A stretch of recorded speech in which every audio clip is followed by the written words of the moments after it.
All right, welcome for anyone who's out there. We'll get started in a few minutes. We're just going to give it a couple minutes before we get started. But if you can hear me, please let me know where you're coming in from.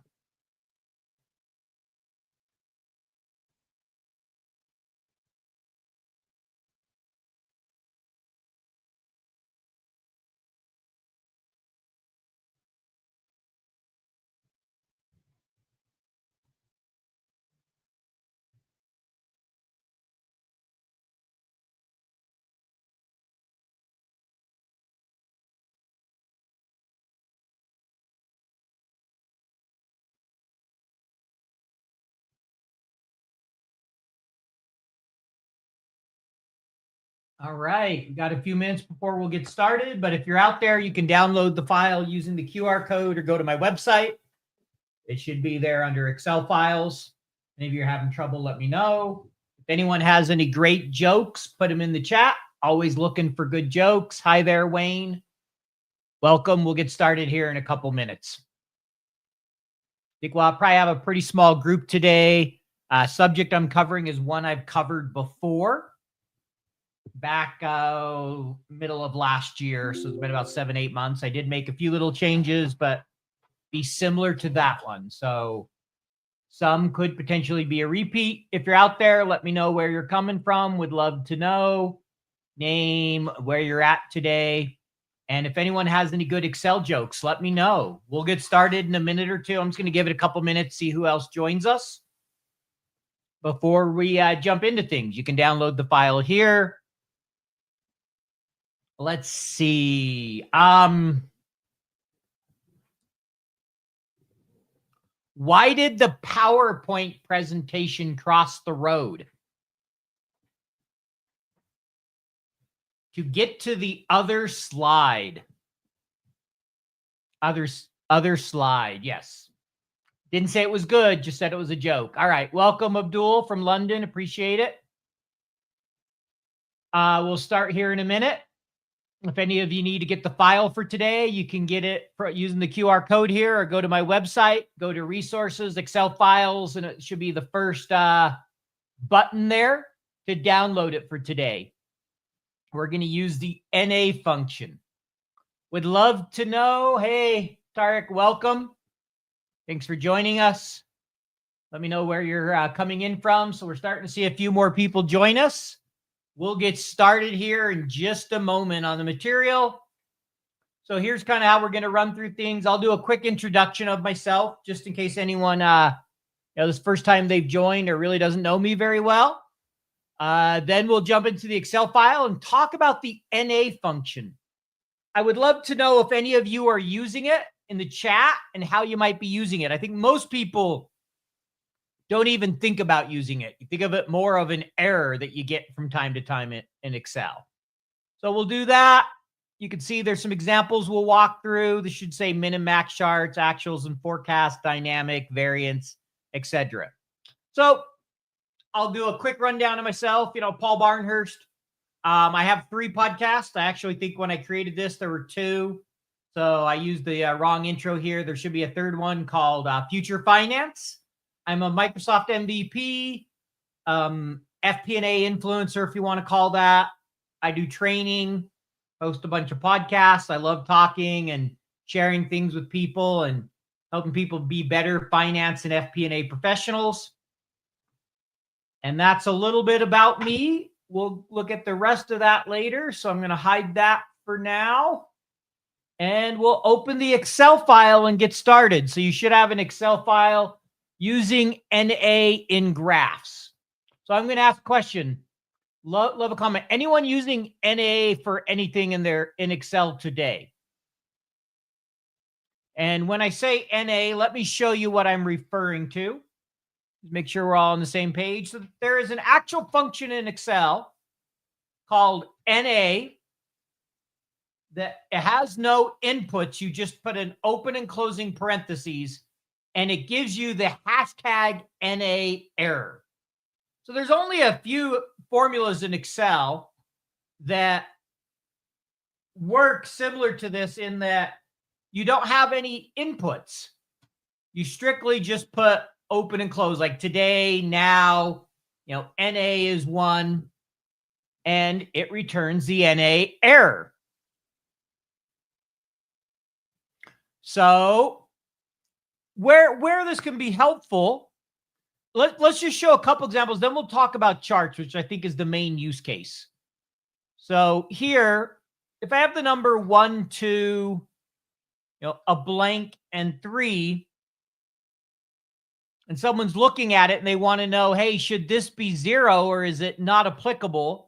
You could put an NA in here and it would signify, hey, it's not available or we don't have it. So often it's a way to input data to signify that. The one problem you're going to get when you're dealing with numbers and not graphs is if I take an average here. So if I go average with NA, I'm going to get the NA error. But if I make this blank, then it's going to take an average of just the 3. If I make it 0, it does an average of the 4. And so, NA is great to identify it, but it can cause problems. So if we put this back here, I'm just going to stick this NA in. Here, I could try something like subtotal, average, or aggregate. So let me do aggregate here, average, and ignore error values. So let's see. I think if you do that, it helps if I put the array I want. So see here, I could now use an NA and still have it give me the answer. But what it does is it just ignores it altogether. It doesn't consider it at all. So you can question if that's what you want. But that's kind of a use case that you might use in the grid. Where I see NA, and I use it all the time, is with graphs. So here's an example, and we'll walk through how to do it. By using NA, I'm able to create this graph here that has 3 different data series, but looks as if it only has one and highlights the largest and the smallest. So if I was to change, let's change this month here to 3,000, the red automatically moved. If I change this to 50,000, now the green and red moved because the NA helps with that. And I'll explain why in a minute. Next, I have this graph I've created here that again is using NA that has actuals, then it has forecast. It's actually 2 different graphs, but I've used NA to help me build it. So it looks like I have one graph with a completely different look for the forecast and the actuals. Next one here, and I've done 2 of these. So this first one, I used the new check boxes. Love these. Go to insert right here. There's a checkbox. So notice I have this graph, and I'm actually going to take this part out for the moment. I have here cells, and I want to compare different things with cells. I can come here and click on or off and say, oh, I want to see just cells. I want to see costs of goods sold, gross profit, customers. In this case, I am using the NA function along with the checkbox to do that.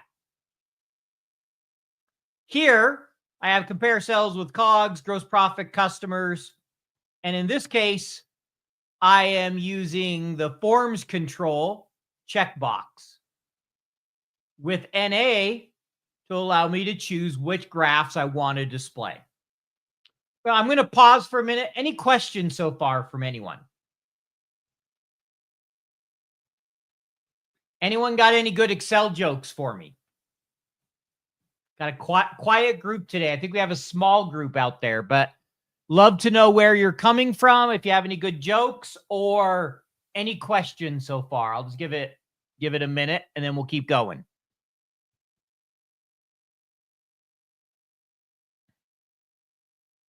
All right. So next we have this variance chart. This is one I learned from Lee Lagrani. Fabulous work, by the way. And so you'll notice I have these NAs I'm using with the greater than 0, less than 0. And you can see how the chart looks here that I've built. I don't understand. Can you elaborate what you mean, Lemon, when you say you don't understand?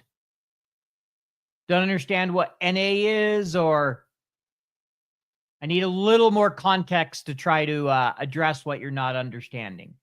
Abdul says good so far. Yeah, I will explain that later, Lemon. I'm just showing examples that they can be used together. We'll walk through it. So bear with me. By the end, you'll understand. But high level, the check boxes, you can see right here, the graphs are changing. And the key to make it work is the NA function. So welcome from France. I'll explain why a little later. Adam, the Excel file is on my website. As I mentioned at the beginning, you can go download it. Resources, Excel files. So the file is always there. I always mention that at the beginning, so you can go pick them up there. So let's go through and walk through an example. So we're going to create this right here. So what I'm going to do is I'm going to come over to the Maximin walkthrough. We're going to start there, and I'm going to enlarge this. You can see I have the month and the gross sales. And so I want to go from this to this. So let's just kind of start adding here what we want. So I'm going to have a max cells and a min cells.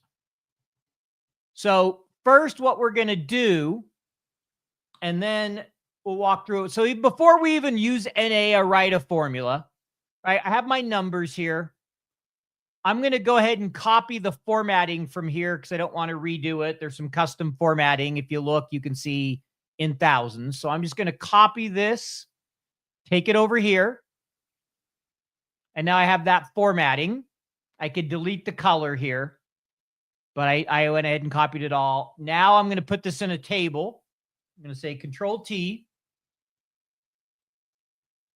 And we'll get rid of that there so that I'll just say no fill. So now I have a table, and it looks like I made a mistake. I didn't get my headers in my table. So let me undo that. Control T. My table has headers. There we go. Now I'm just going to get rid of the format here. So we'll just go ahead and get rid of the fill. And so I have this similar to the other one. So if let's just say right here, let's manually go and I say, okay, I know this is the max cells. So right, I could set this equal here, and I'm going to hit undo. I'm just going to set the 1 equal. So I want just this cell right here equals C15. And what happens is I'm using a table, so it tries to automatically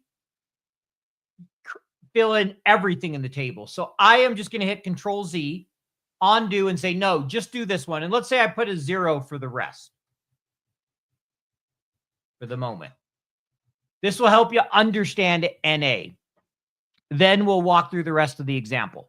So I'm going to take this now, and I'm going to say, I want to create a chart with month, gross sales, and max sales. If I didn't want month, I could add another one here called period, like I've done here, and I can display the period. Either way. But for now, we'll just say date. So I'm going to come up here. I'm going to insert a chart. I'll click on recommended, insert a line chart. Notice here with this line chart, right? We have 0, 0, 0, 0, 0, and then all of a sudden we have 37,000. Doesn't look attractive at all, right? Kind of a mess. But now let's go ahead and just type in equals NA to each one of those that is not the max. Notice what happens here. Now I have just the 1 point for max cells. It's covered by this. So what NA does with the graph is it says, hey, that's an error. I'm not going to display it, versus having a 0 or a blank or something like that. See, if I had 0 here, blank there, it doesn't, you can see issue. So what we're doing is we're using the NA to have it not display except for the number we want. So now what we're going to do is we're going to write a formula to do that. So the first thing we're wanting to do is we're wanting max. So, max, if I go equals max, oops. If I can type here, equals max. And I'm going to highlight the whole thing for one moment. And I get the same answer on all of them because I've said max. Not exactly what I want. And so now I can use an if statement. If max of this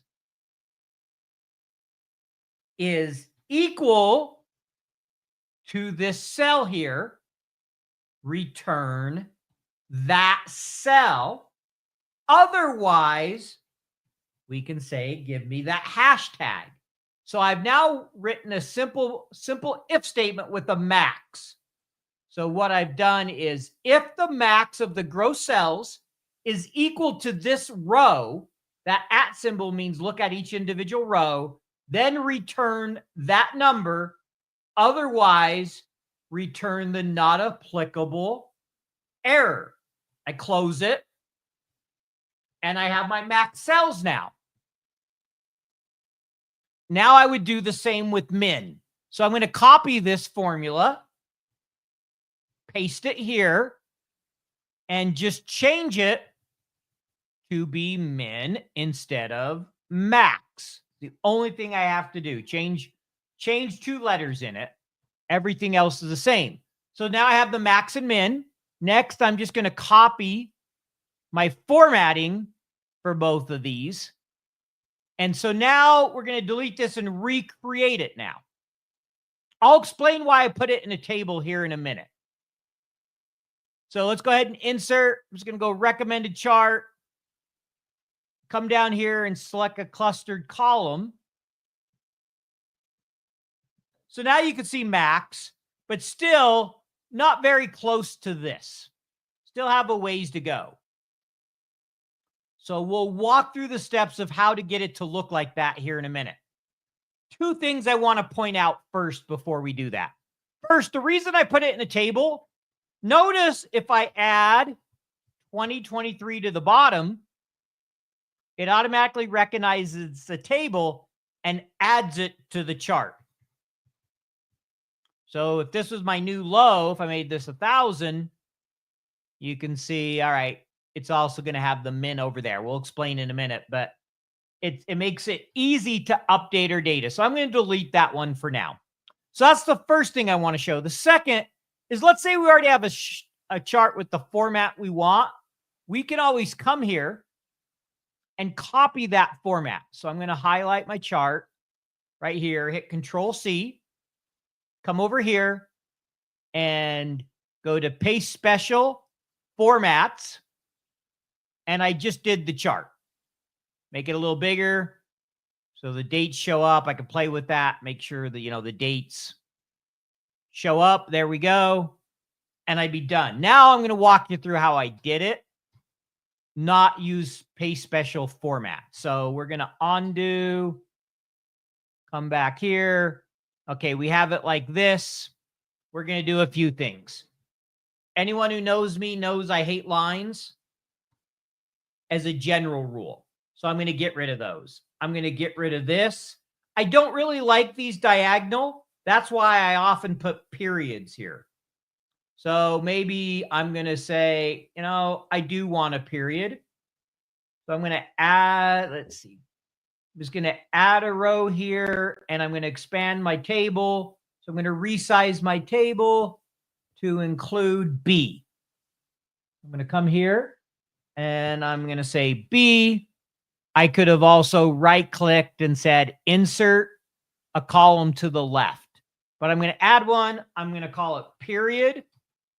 We'll say period, and we'll just put, 1, and we can 2, whatever. There's different ways we could put a sequence, a row formula, whatever, but we'll just keep it simple. And there it is. So now you can see it kind of messed this up. So we're going to go back to our data and we're going to fix that.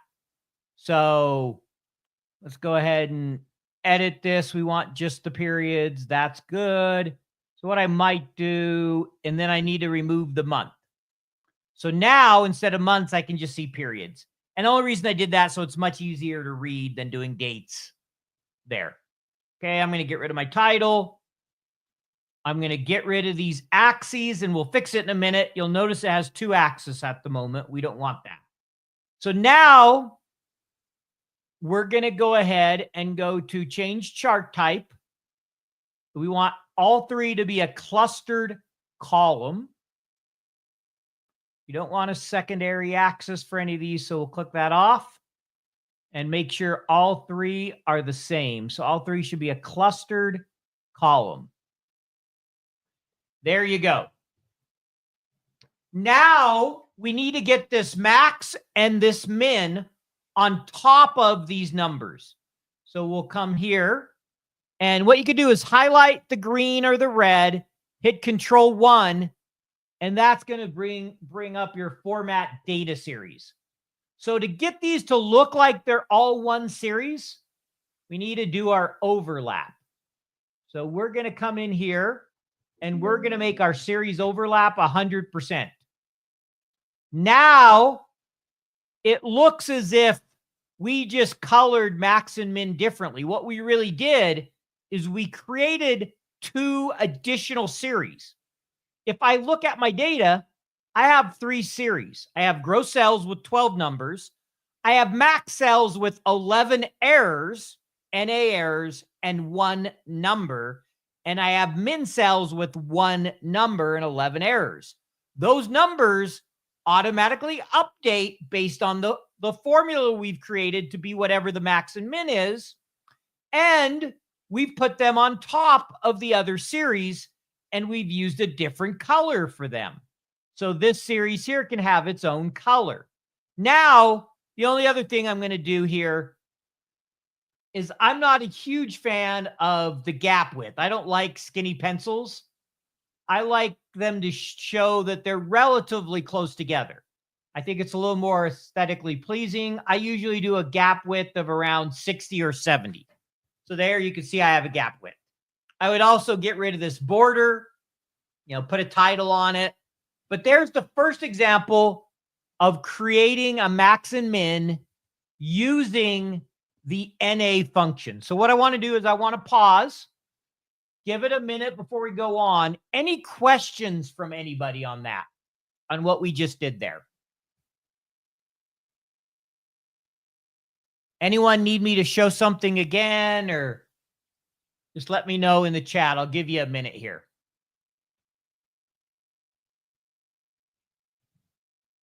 In the meantime, I'll tell a joke while I'm giving a minute to see if anyone has any questions or comments.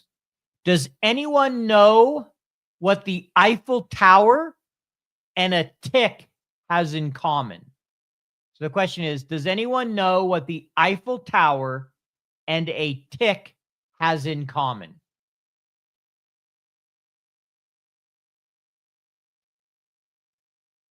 They are both Paris sites. All right, there we go. So let's go to the next one here. This one gets, I think, I'm going to go ahead and we'll come back to actual and forecast. I want to do the dynamic chart walkthrough. I know, Lemon, you asked about this one. Let's walk through this one. So here we have data. I have month sales, COGS, gross profit, and customers. Right? If I put this into a chart, I could come insert here, recommended charts. That's really, really crowded. What if I want the ability to choose what I look at? Right? What's a way I could potentially do that? So that's what we're trying to accomplish. So remember, if I don't want COGS to show here, I need the NA, right? So if I went here and put NA to all these, that one went away. So before I even do this chart, we're going to create something that does that. So let's take each of these. Cells is just going to be equal to this. Really simple, straightforward. COGS, we need to somehow say, hey, if it's true, give me the COGS, which means if it's if I want to show it, give me the COGS number. If I don't want to show it on the graph, I need NA. So an easy way to do that is a true false statement. So now what we're going to do to make that work is we're going to insert checkboxes. So let's go ahead and insert our checkbox. I'm going to undo that. We're going to do just one right now. Let's insert one checkbox. Now, what I want you to do is hit check. Notice what it says here, true. Click off, false. So what I can do is I can set this equal to this right here. Now I have a true false. I don't know why this shouldn't be here. I'm going to delete that. Come over here. We'll call it COGS. So I can write a simple if statement that says, hey, if true, and it's automatically going to know, I don't even have to put it equal to true, do this. Otherwise, give me NA.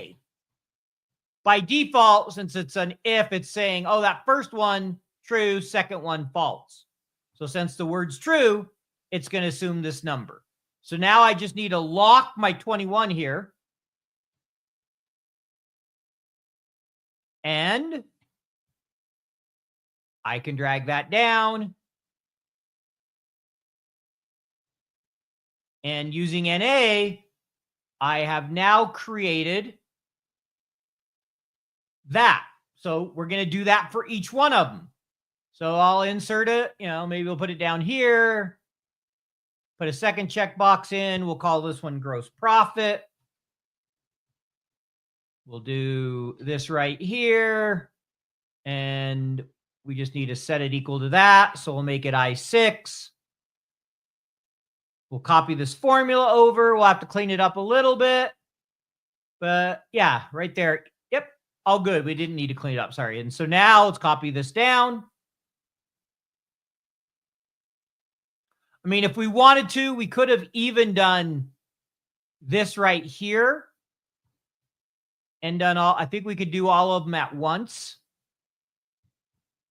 and make it dynamic, but it's usually a little easier to follow if I just do the traditional one row at a time. But just want you to see, I could have even written this as one formula. I could write this whole thing of one formula now with Excel if you wanted to. So we'll just go back and drag it down. We'll do the old-fashioned here. So we've done that one. We're going to need to do one more. We'll copy the formula over. Obviously, right now, this is going to consider it false because there's nothing there. So now we'll add our third checkbox. Add our checkbox. Call this one customers. We'll set it equal to our checkbox. Now we get the numbers. Shruti has a joke here for us. I just saw that. What do you call an ant who's great at Excel? I don't know. Shruti, let us know.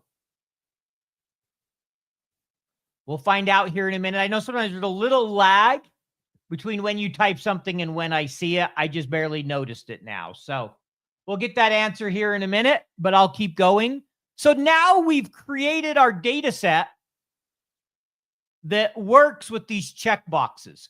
You can also do this with the forms. The old way, like let's say you don't have checkboxes for some reason, you can come over to developer and insert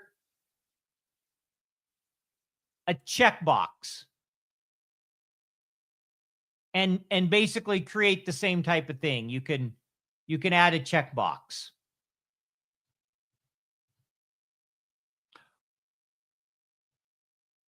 You call it an Excel ant. Well done. All right. So now the rest of this is really quite straightforward.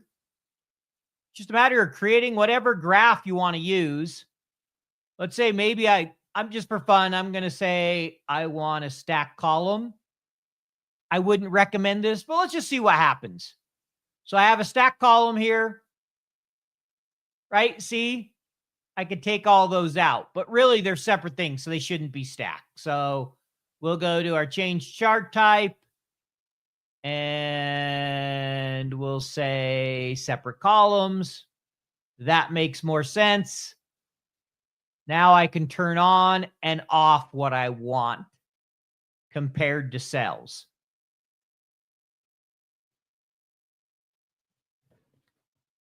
And so you can see, you could use that with different graphs. Like maybe you had multiple graphs and you wanted cogs to display on all of them for something you're looking at, or none of them. Just depending on what you're doing. Or maybe you want to exclude a certain department. There's different ways you could use these checkboxes and true false to modify what people are seeing. And so we've walked through two examples. We're about halfway there. The other two are actuals and forecast and variance chart. So I'll let people tell me, which one would you like to see next? I'd love to get some thoughts. Do you want me to do the actuals and forecast walkthrough here? Or do you want to see this variance walkthrough? So this would be the variance chart. This would be the actuals and forecast. So I'll give you a minute. Just kind of let me know in the chat if you have a preference.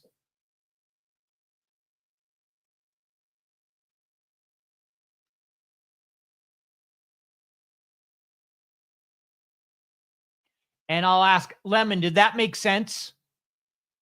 What I showed there, the check boxes now?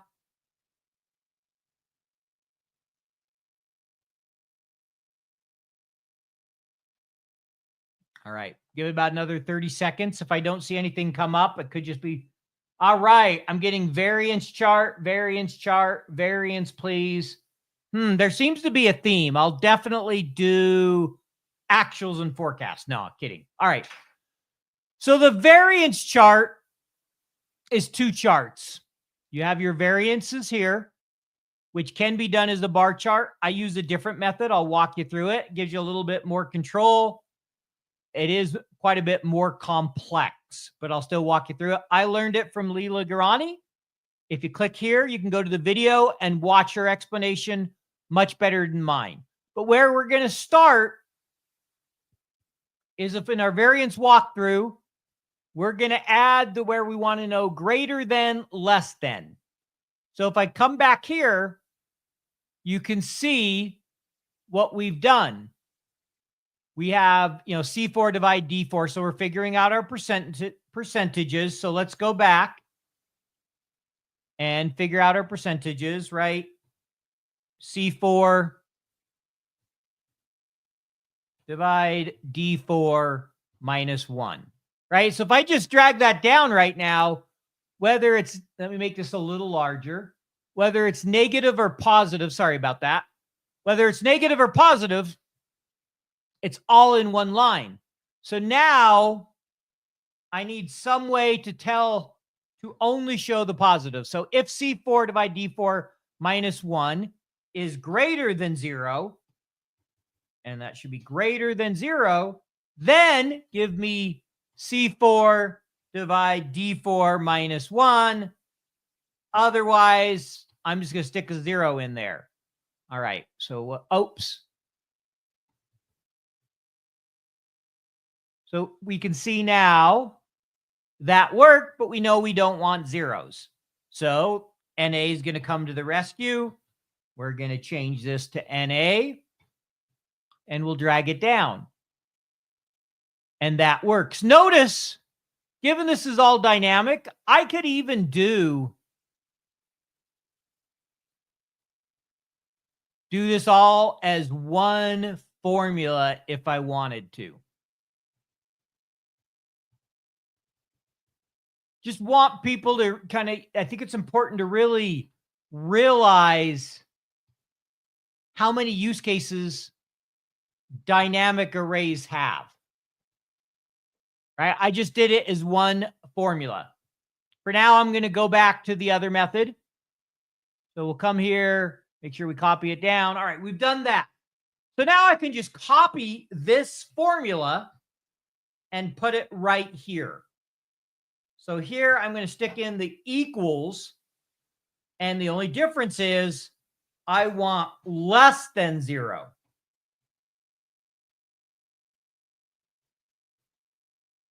All right, I want each of these to have percentage and 1 decimal point. So I just came up here and changed that. I could have done Control-1 and did it. But now my data looks the same as my variance chart, right? There's my data. So the next step we're going to do is we're going to create the first chart. So notice if we go back to variance, this is just the 2023 data. So we'll come here, we'll highlight this. We'll go to insert a chart, and we have our data. I don't want to sit there and make all the changes. So we're going to do this. We're going to come here to get our formatting the same. I'm just going to do Control-C. Come here, paste special. I could do Alt-E-S, but I'm just going to do paste special, select formats, and there we go. Now I'm going to make it a little bigger, and I have my first one. I could change my title. Not going to worry about that at the moment. But we've done the first chart. You know, we can play with the size however we want. I like that. So I'm going to pause here. Any questions so far? Everybody with me?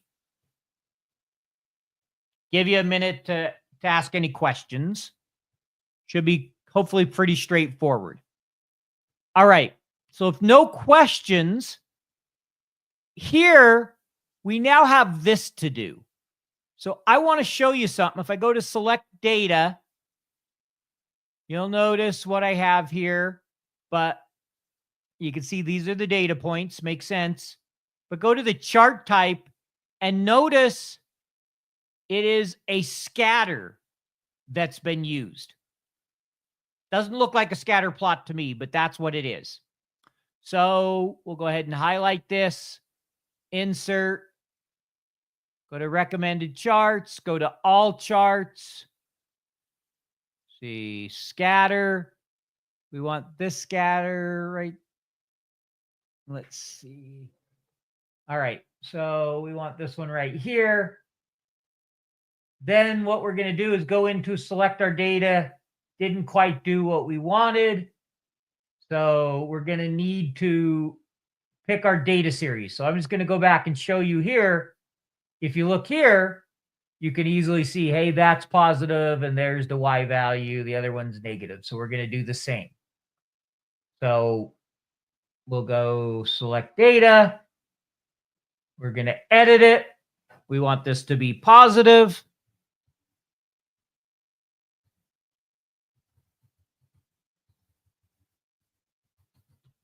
I'll call that the series name. We're going to delete this all together, and we're going to select just our positives. So now I have that. We'll add. Series name is negative. We'll select just this. And now it doesn't look anything like what we want. So let's see if we got the right. Let's see, we're going to do there. We're going to do that chart there. So what I did is I actually changed the chart type. I think we're going to use this scatter plot. That one didn't. All right. So now you can see the negatives and the positives. So there's a couple things we'll do. I'm going to get rid of this. We're going to get rid of this. We're going to get rid of this. And we're going to get rid of the labels here. So I'll hit Control 1, come in, and say none for labels. And it should have, why did it? Okay, there we go. All right. So now we have dots where each of these should be. We want them to look like bar charts. This is kind of where the fun comes in. I really like this solution. It takes a while to get used to, but what we're going to do right here, we have all these. We're going to come over and click plus. We're going to go to error bars, and we're going to add error bars. We could even add data labels right now, or we can add it later. So I have these error bars. Like, okay, that doesn't do me much good. We're going to get rid of the horizontal error bars. So we've got rid of them. We're only doing it on the positives. Now I'm going to click on an error bar and hit Control 1. So the first thing I'm going to do is I want error amount percentage. Percentage. Yes, I believe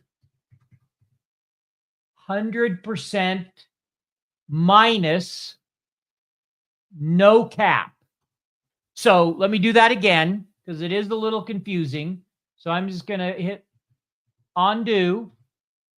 I have this right here.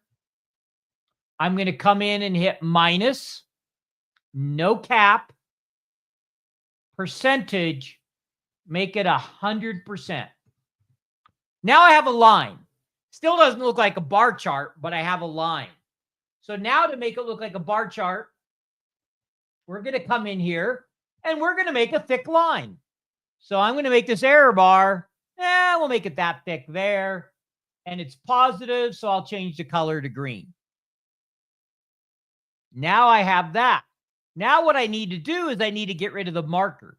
So I can click on the little dot, come over here to marker options, say none. I've now created it. I can change my labels to be a green font to match. And I can bring it down here and you just have to, drag it and align it. Now I have to do the same with the other side, but I've now created it. And then I would get rid of the outline here. So we'll go to format, no outline, and then just kind of make sure they're all lined up. Like, all right, not really lined up yet. There we go. Bring this back a little bit. All right. That's about right. Toyota, Honda, a little bit of a pain. Like I said, I could keep playing with that and kind of get it all lined up perfectly. Once I have it all lined up, I'm good, and I can group it and combine them together. So then the next thing I'll do is I do the same thing down here as I did above. Come up here, make data labels and error bars. Get rid of the horizontal error bar. Come into the vertical error bar, hit Control 1 to bring this up. Do minus, no cap, percentage, 100%.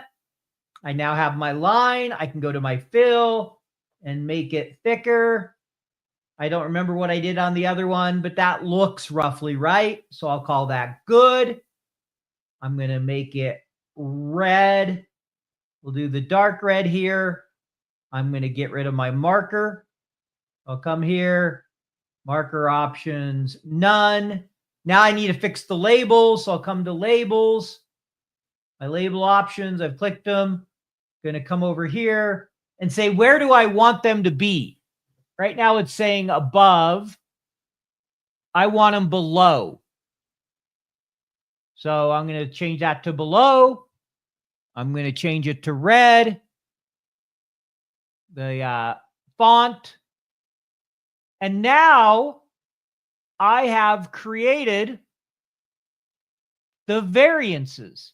Really handy chart. And I can just, click on both of these and I can group them together. I'd love for it all be one chart, but that's the way I create it. So let's say I change a number here. Let's say this now becomes right? 2.5 million. Why did it?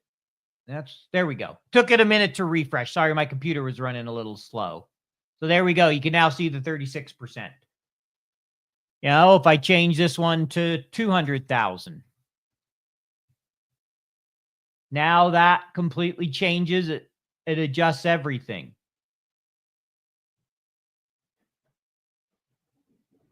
So that is the variance chart. Questions? I'm just going to hit Control Z and go back to what we originally had here. There we go. All right. I'll give you a minute. Any questions anyone has or good jokes?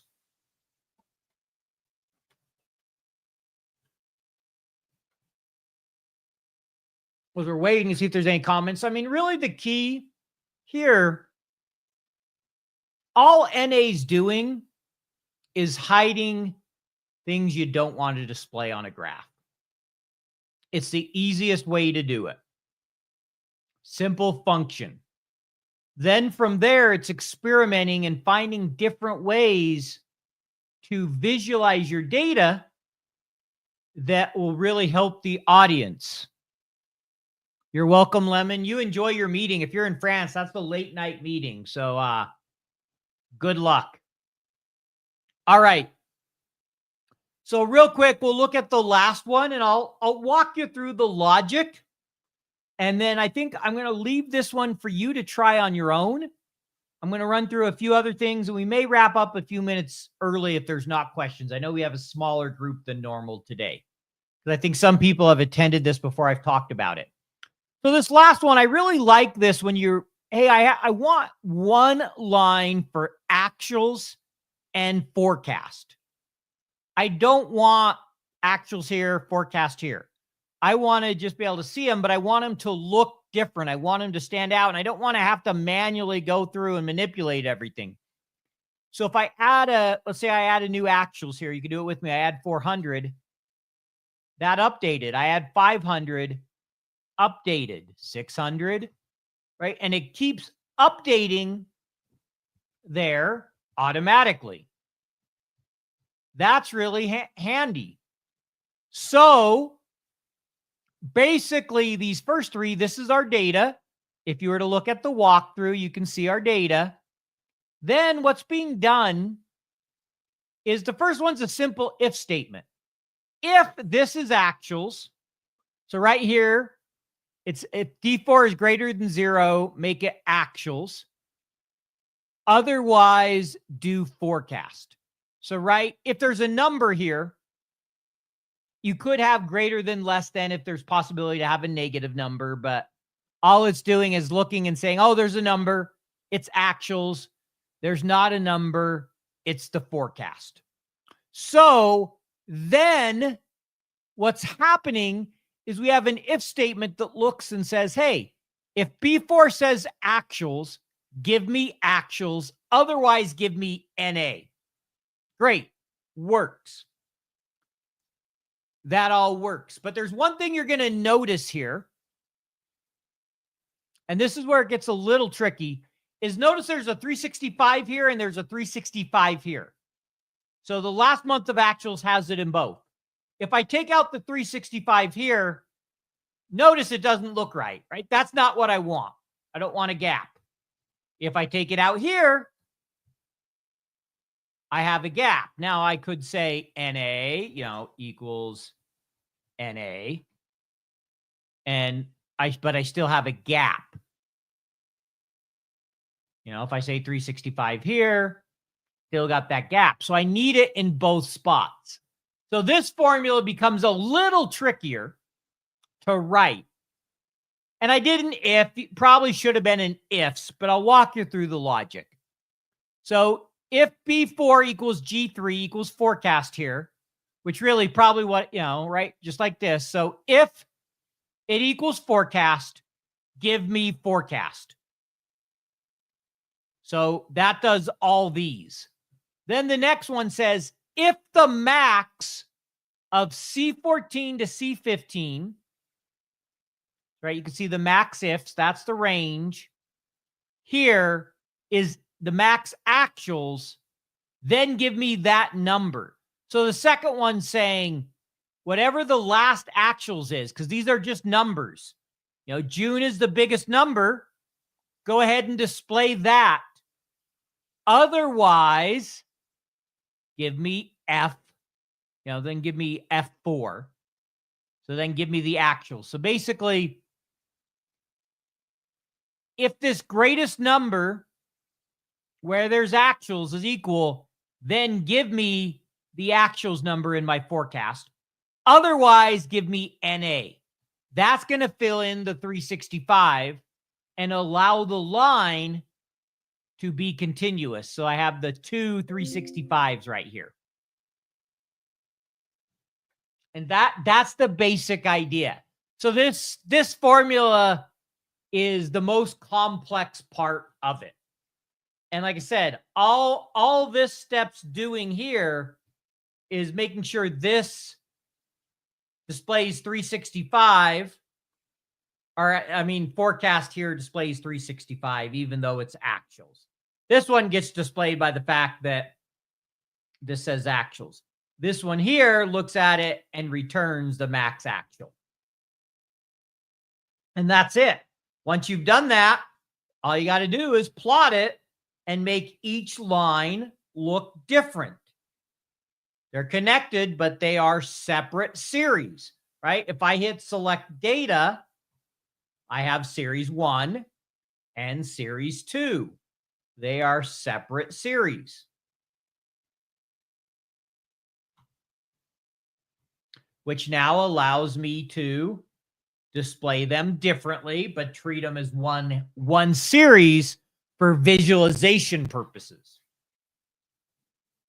Okay. So that was the last example there. You guys can walk through that one on your own, but I wanted to kind of let you see the logic, so feel free to practice it. Before I head back to the deck and we cover a couple things, any questions from anybody? This has been a very quiet group. You can see the cute little squirrel there on my desk. I'm going to stop sharing for 1 second here. Any questions from anyone before I go back to the deck and we wrap up? Come on, got to get at least one question. That way I don't feel like I'm speaking to the empty air. One question or one joke. Somebody help me out. Can't ask Lemon. Let's see. Shruti, do we have another joke? Is Adam out there?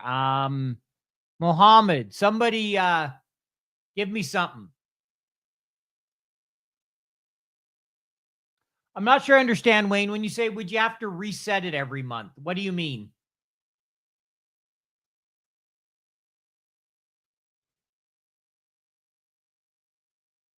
All right, hold on. Let me bring back up the graph here.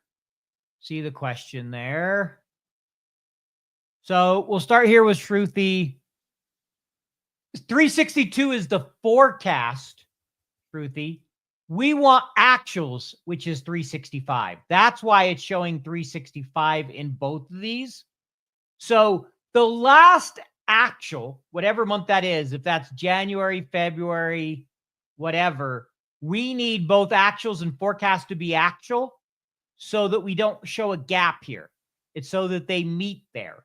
And so you'll want it to be the same number. No, I don't see why. No, you wouldn't have to reset the line chart every month. You could put this into a table and add additional lines. So let's just say, I make this a table for a moment. And it didn't like something.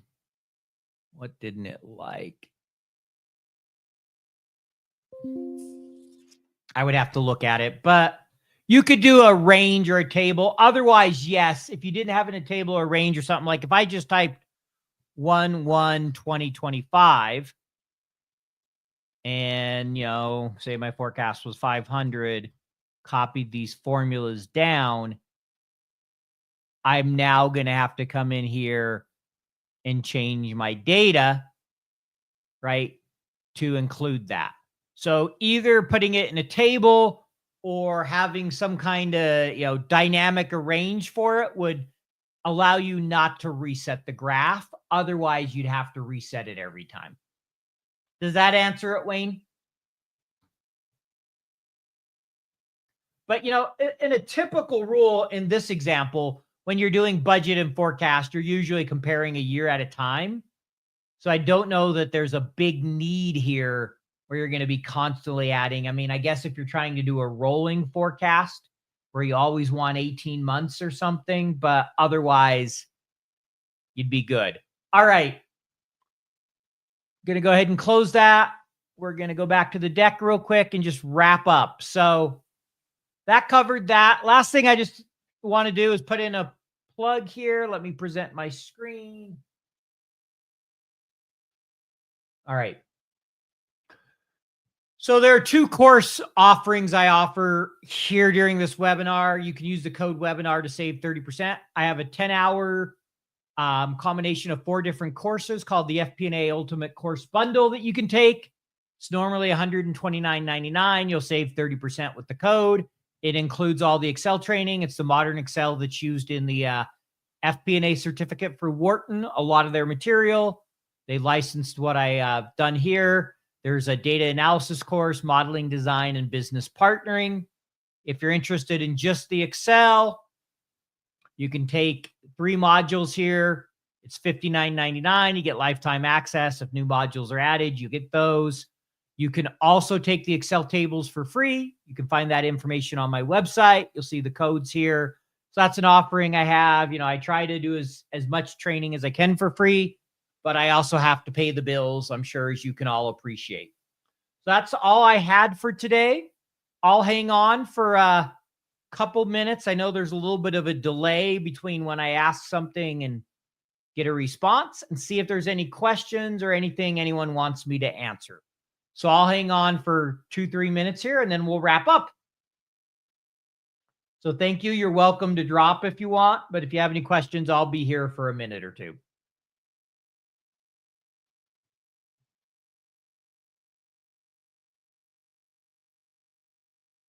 And hopefully you learned a way to use NA that you've never done before.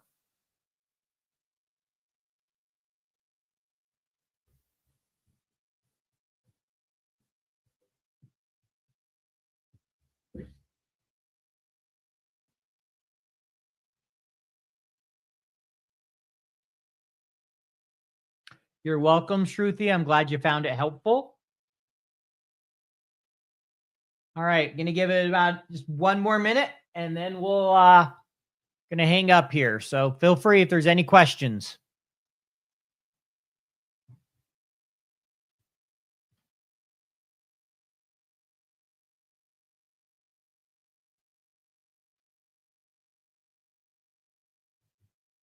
You're welcome, Adam. I'm glad you found them helpful.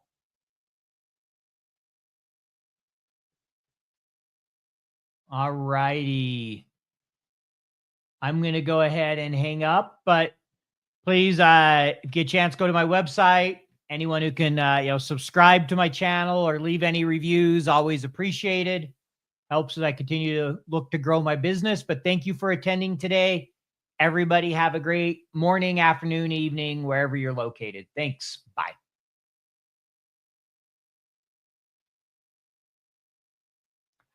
Veronica, I was just going to hang up. I haven't done a live session on a rolling forecast. I mean, I talk about forecasting from time to time. Feel free to message me. I want to get a better understanding of when you say a live session on rolling forecasting, what exactly you're looking for. I don't know if it will make sense for things I do, but send me a note. I can always look at it. So thank you. I'm going to drop now.